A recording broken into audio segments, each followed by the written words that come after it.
it's recording. No. Okay, so if you just hold it like. Okay, you can we if you start apply now? to be assessed? Okay.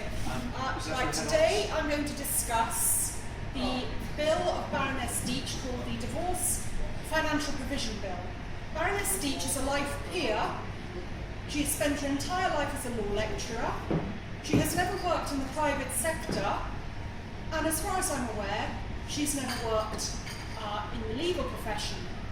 Her bill is likely to cause significant financial hardship to the financially vulnerable and possibly force the financially vulnerable onto the state's purse. In the United Kingdom in 2012, there were 262 marriages and 118 divorces.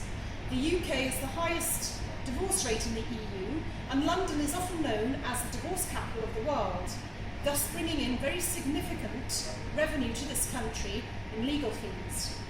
Baroness Deech's bill seeks to make legally binding prenuptial and postnuptial agreements, that is, financial agreements that people make before they get married and after they get married.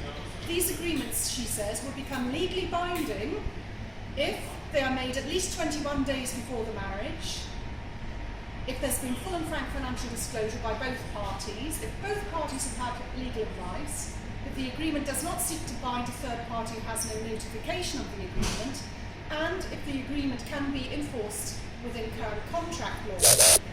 Therefore, the court can only adjudicate concerning issues with regard to ownership of a house, pension, monthly maintenance, insofar as it is not included in the prenuptial agreement. So she is seeking to change the law by making these agreements legally binding. The next part of her bill, she is seeking to remove judicial discretion. That is, she is asking Parliament to define the split of matrimonial assets as being strictly 50-50. She's also asking Parliament to define matrimonial assets and the valuation thereof. She says that matrimonial assets should have a fixed value as at the date the divorce petition is served or the date the parties cease living together. As you can appreciate, particularly in the metropolitan areas, it's often very difficult to serve the divorce petition, and this would be quite a fuzzy area. Furthermore, divorce proceedings can be very contentious and protracted, and it means that a divorce which could take maybe 3 to 4 years to conclude, the assets will be fixed at the date the divorce petition was served on the party, or the date the parties cease living together. Thus, 3 to 4 years' worth of property increase or devaluation will not be taken into account. This is an extraordinarily rigid approach. She's also seeking that the Parliament define what a matrimonial asset is. That is, she says, it's an asset that was acquired before the date of the divorce petition and after date of marriage. She is prepared to allow pre-marital assets to be included, but only if they were used as family matters, such as a family home or furniture and effects.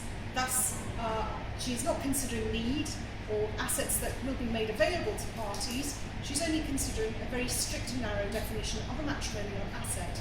She also says that you can only deviate from a 50-50 split of assets if one of the parties has dissipated the assets. Again, this is extremely unfair, particularly with poorer people who, if their assets are divided 50-50, could well mean that both parties will be homeless.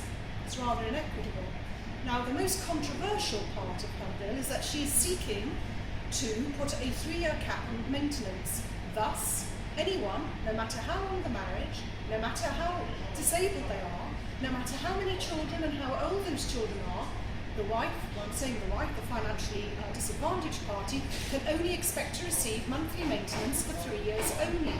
She states that if this causes the financially vulnerable financial hardship, then the court has the power to increase those monthly maintenance payments upwards, but not for a longer duration. She says monthly maintenance must be capped at 3 years. This is very, very inequitable and unfair, and is clearly the sign of someone who's never practiced family law. She's also seeking to repeal Section 25 of the Matrimonial Causes Act. Section 25(1) insists that the court's first consideration in dividing assets must be the welfare of any child in the family who is under 18. She doesn't seem to think that this is a priority, and in fact lists issues such as age of parties, the economic disadvantage suffered by the person paying, the economic advantage gained by the person receiving the monthly payments. She doesn't mention the standard of living. She doesn't concentrate on disability either. It's a rather half-hearted criteria that she expects the court to consider. So I think that's rather inhumane and inequitable. Now, my real beef with the Deech Bill is that I consider that it is an EU encroachment bill. What she is doing is seeking to tie the United Kingdom's judiciary hands into agreeing a regime that is widespread in continental Europe. France, Germany, Belgium, the Netherlands, Denmark, Poland and Sweden all have legally binding prenuptial agreements. We don't, because we say that every citizen in this country is entitled to have recourse to the courts in their personal affairs.